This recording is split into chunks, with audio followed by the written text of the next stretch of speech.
दिया है, ऐसा दिया कि सूर्य चंद्र का प्रकाश धूमिल पड़ गया उसके प्रकाश के सम्मुख। अब वो मुख सम्मुख आया जिसकी ज्योति के एक कण मात्र से संपूर्ण विश्व प्रकाशित है। कहा इसमें दिया है, ऐसा दिया।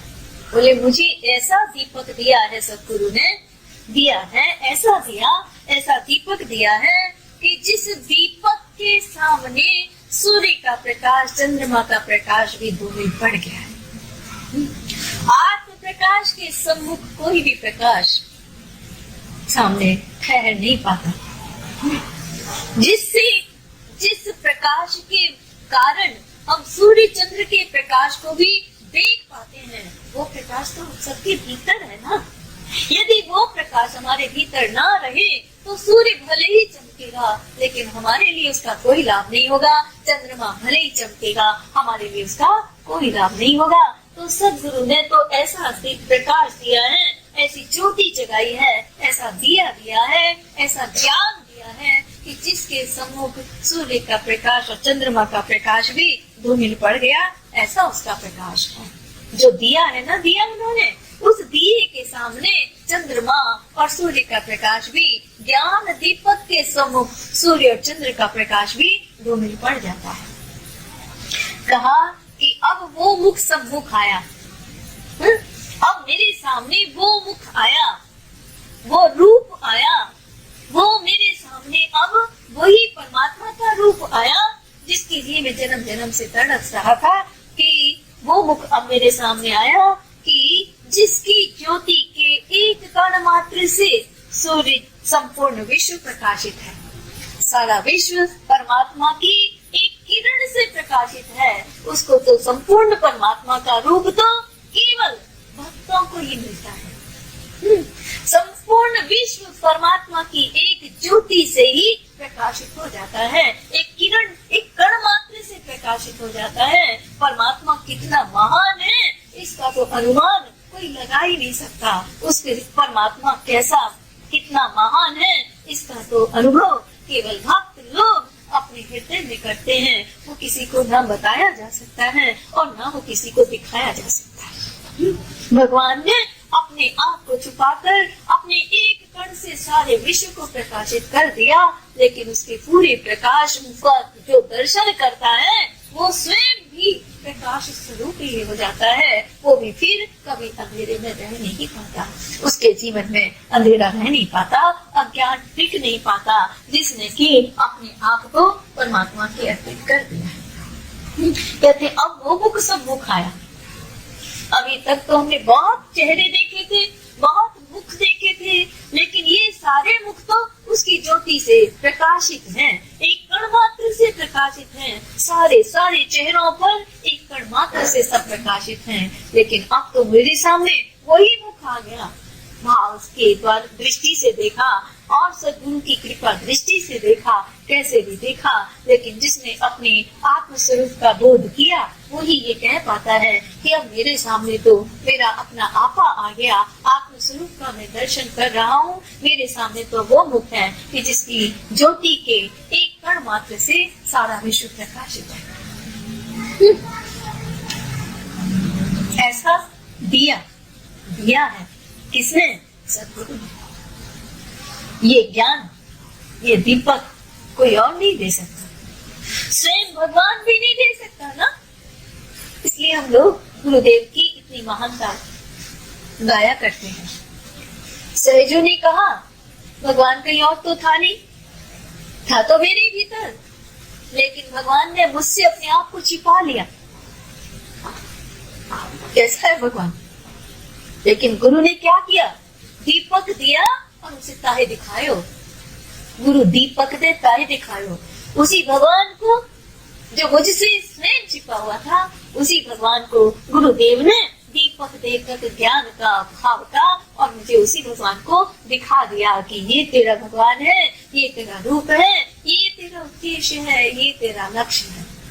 और जब उस मुख को देखा तो यही समझ में आया कि इसमें तो इतना प्रकाश है, इसमें तो इतना प्रकाश है कि जितना प्रकाश सूर्य में नहीं, जितना प्रकाश चंद्रमा में नहीं। प्रकाश की पराकाष्ठा सूर्य में है, प्रकाश की पराकाष्ठा चंद्रमा में है। लेकिन जैसा प्रकाश अपने भीतर अनुभव करता है, वो प्रकाश उसे बाहर कहीं भी दिखलाई नहीं देता।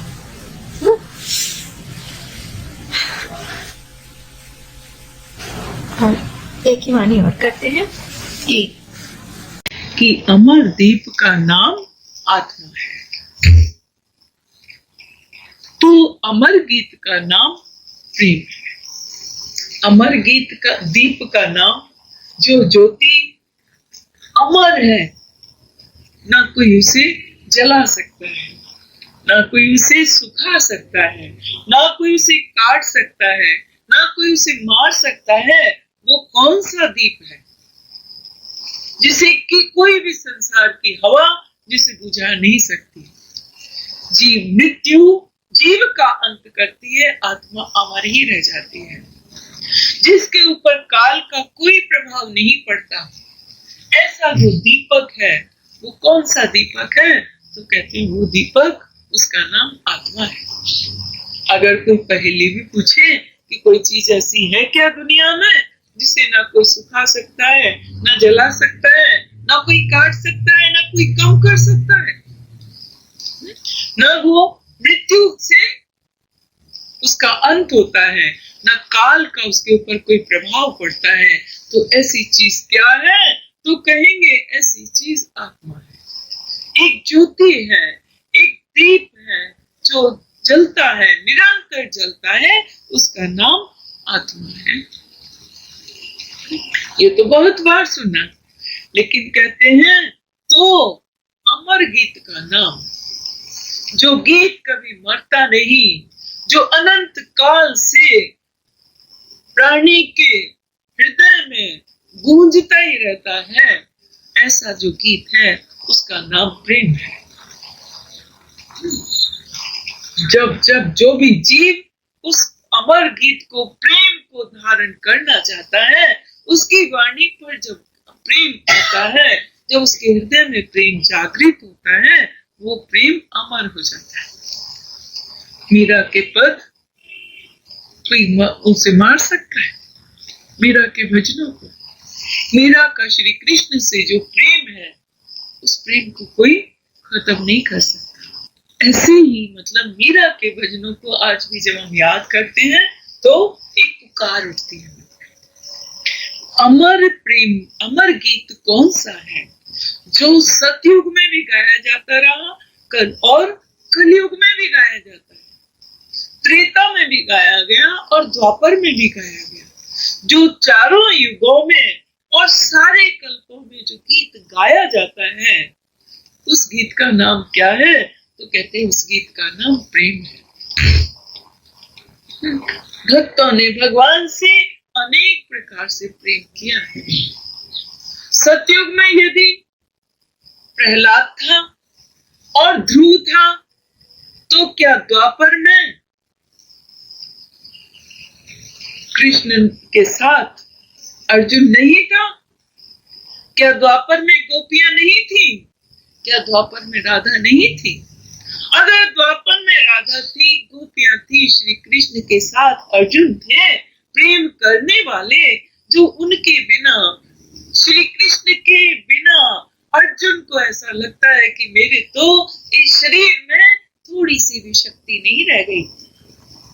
इतना प्रेम था श्री कृष्ण को। तो त्रेता में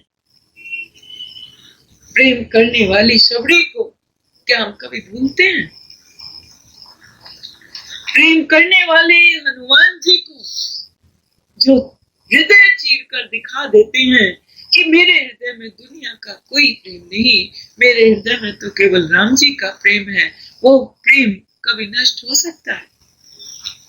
और ये सब गुरु नानक हुए, सूर हुए, मीरा हुई, कबीर हुए, दादू हुए, रैदास हुए, सदगुरु हुए, बाबा हुए, ये तो इस कलयुग की ही देन है। और क्या इनके साथ वो गीत खत्म हो जाएगा जिस गीत का नाम प्रेम है? प्रेम प्राणी के भीतर प्रकट होता रहेगा और प्राणी के भीतर परमात्मा के साथ नाता जुड़ता रहेगा और प्राणी के भीतर से परमात्मा की पुकार उठती रहेगी और उसके भीतर से गीत निकलते रहेंगे परमात्मा के प्रेम में पगे हुए। तो वो कौन सा गीत है जो अमर है? तो कहते हैं वो गीत प्रेम का गीत है।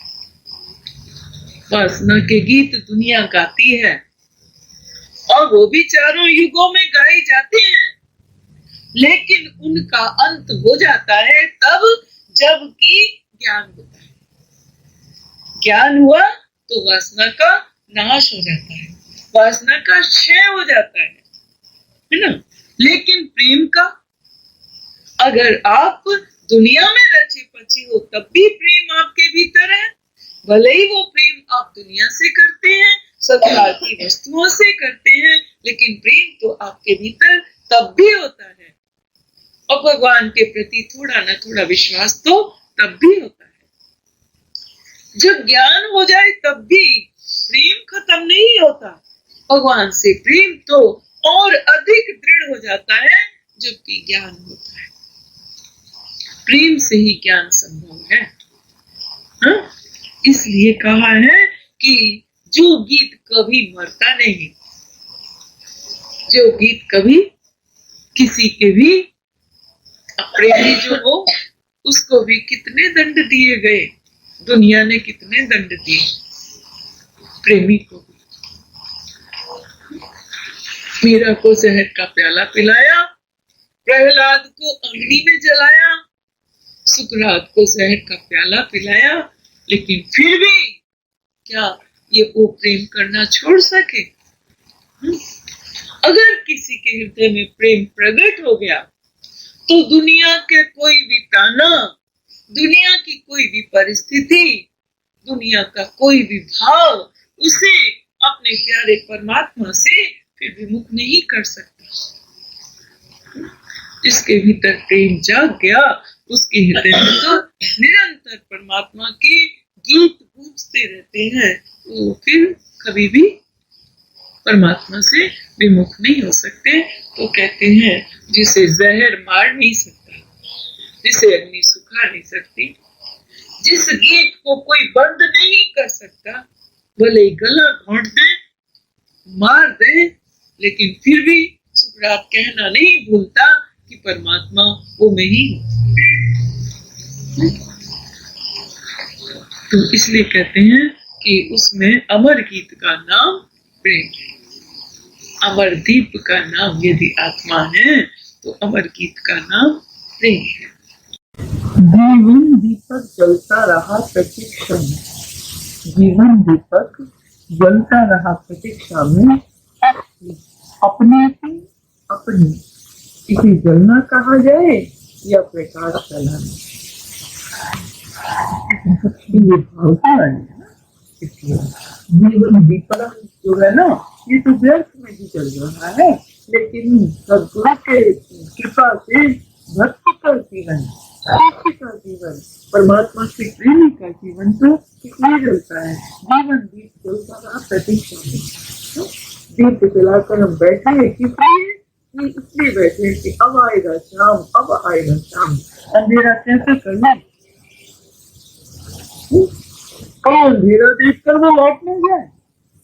इसलिए जीवन दीपक को जलाता रहा, जीवन दीप जलता रहा प्रतीक्षा में, भगवान प्रतीक्षा में, उसके इंतजार में जलता रहा। अभी भजन जाए ना, जीवन में बीता जाए तेरे इंतजार में आओ ना।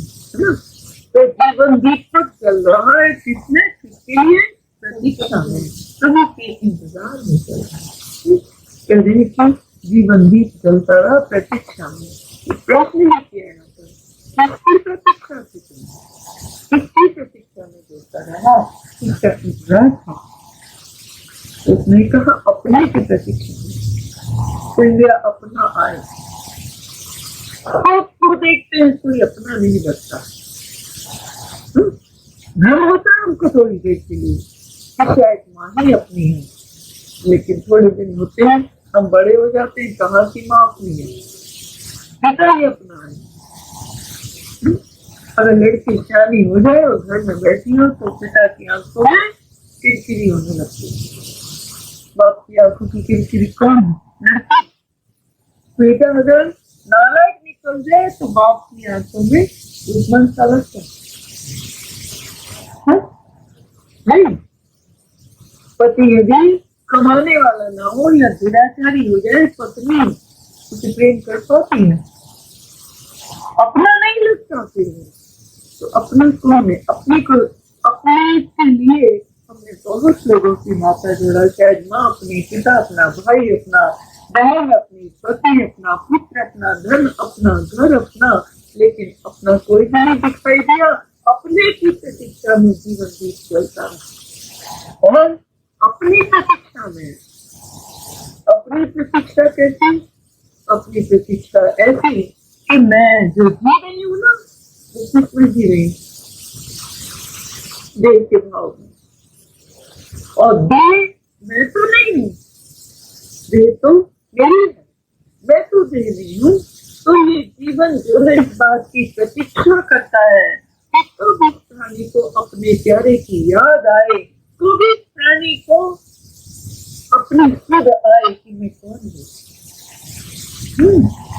उसे ये याद आए कि तन से ऊपर उठकर, मन से ऊपर उठकर, अपने प्राणों से ऊपर उठकर अपनी प्रियतम को खोजे। इसके लिए जीवन दीपक जलता रहा। और कहते हैं कि अगर प्रतीक्षा में जीवन दीप जलता रहा, अपनी प्रतीक्षा में, अपने की प्रतीक्षा में जलता रहा, तो इसे क्या कहें? इसे जलना कहा है या प्रकाश फैलाना कहा है? ये केवल जल तो नहीं रहा ना, ये तो प्रकाश फैला रहा है। क्यों? इसलिए प्रकाश फैला रहा है कि ये भगवान की प्रतीक्षा में जल रहा है। मीरा अगर बचपन से, जब से श्री कृष्ण की प्रेम उसके मन में जागा, तब से लेकर प्रतीक्षा करता रहा मीरा का जीवन, मीरा के गीत कब शाम मिलेंगे। और जब शाम में मिल गई तो ठीक है, लेकिन उससे पहले लोग ये तो देख रहे हैं ना कि मीरा प्रेम दीवानी है। किसकी प्रेम दीवानी है? परमात्मा की। मीरा को देखकर कृष्ण याद आता है लोगों को, मीरा को सुनकर कृष्ण याद आता है लोगों को। इसी प्रकार जिसका जीवन दीप अपने परमात्मा की प्रतीक्षा में जल रहा है, वो जल नहीं रहा है, वो तो प्रकाश फैला रहा है कि देखो इसको दुनिया की परवाह नहीं है, इसे भगवान की प्रतीक्षा है। ये तो भगवान की प्रतीक्षा, भजन गाने के लिए, भगवान को पाने के लिए इसने अपने जीवन को परमात्मा के लिए समर्पित किया हुआ है। इस भाव को धारण करता है कोई, तो उसे देखकर, भक्त को देखकर लोग किसे याद करते हैं? दुनिया के लोग भी भगवान को याद कर लेते हैं। अरे ये तो पागल है, उपेक्षा से भी कहेंगे तो ये कहेंगे ये तो पागल है भगवान के पीछे, है ना? तो भी तो भगवान को याद करनी है ना, उपेक्षा से नहीं।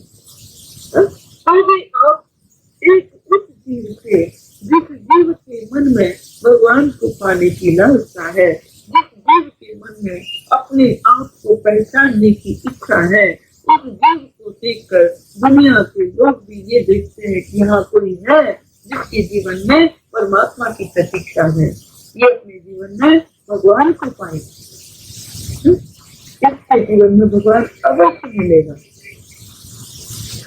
इस बात को अगर किसी को देखकर ये याद आता है तो उसका अर्थ है ये प्रकाश फैला, इसे जलना का कहा जाए, ये प्रकाश फैला। ये कहा ना उन्होंने, तो क्या कहोगे कि ये तो जल थोड़ी रहा है, जल कर प्रकाश फैला रहा है अपने प्यारे परमात्मा के प्रेम को। सारी दुनिया ज्योति से ज्योत, अगर ये इसके भीतर प्रेम की भावना जागृत है, परमात्मा की प्रतीक्षा है, तो बहुत से गीत ऐसे मिल जाएंगे जिनके भीतर परमात्मा की प्रतीक्षा जाग जाए। इसके संग से हटेगा मुझे प्रतीक्षा है, मेरे पास बैठकर कहती थी कि और से भी मन में आए मैं भगवान के लिए रोती हूँ तो मैं भी रोता। ये यदि प्रभु को उसका दर्शन करना चाहती है मैं भी करूँगा। किस विधि से करती हो मुझे भी बताओ। पूछते हैं ना लोग संत से, तो सदगुरु के द्वार पर जाकर भगवान की राह पूछते हैं। तो क्यों? क्योंकि वो भगवान के प्रकाश को फैलाए, इस ठीक है, तो इसको जलना कहा जाए या प्रकाश बने। जो जलेगा वो प्रकाश फैलाएगा। विषय की भावना को फैलाता है और प्रेम की भावना का विस्तार करता है।